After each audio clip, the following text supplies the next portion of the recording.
તો ખાલી કર્મમાં માનું છું.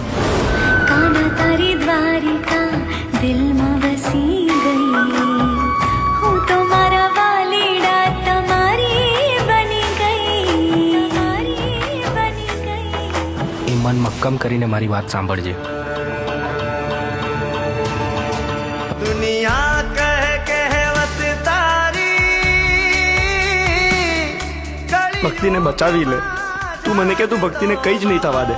મારી ભાભી જે તમારી ભક્તિ કરે છે એની ભક્તિની લાજ રાખ. યશ, હવે તમારે આ બીજ ભરવા રણુજા જવું પડશે અને આપણી માંદા પૂરી કરવી પડશે. ભક્તિ તું પ્લીઝ બંધ કર. શું દર વખતે રામાપીર કરે છે? તારા રામાપીર તારી સાચો તો તારી આ હાલત હોત.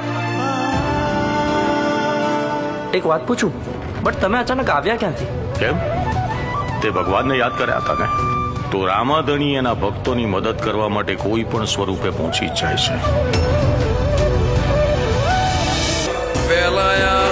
વજો મારા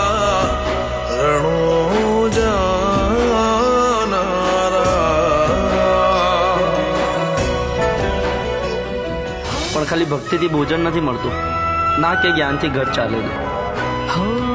ભોજન ફક્ત શરીર માટે હોય છે દીકરા, મારા ચિતડાના ચોર, જ્યારે ભક્તિ આત્મા માટે હોય છે. જોને તૂટશે યાદો,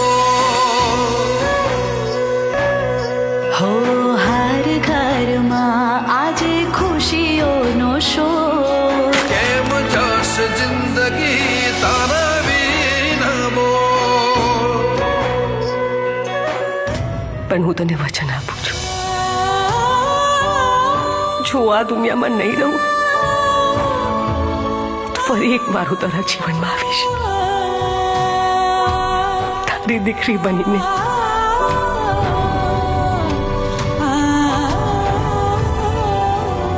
માણસના જીવનમાં દુઃખ આવે તો એ દુઃખ પહાડ જેવું લાગે છે. તો એ સમયે માણસને ભક્તિ જ્ઞાન રૂપી તત્વ સમજાઈ જાય અને દુઃખ પ્રેરણા બની જાય છે. જેમ જેમ મનુષ્ય ભવની નજીક જતો જાય છે તેમ તેમ તેને શાંતિનો અહેસાસ થાય છે.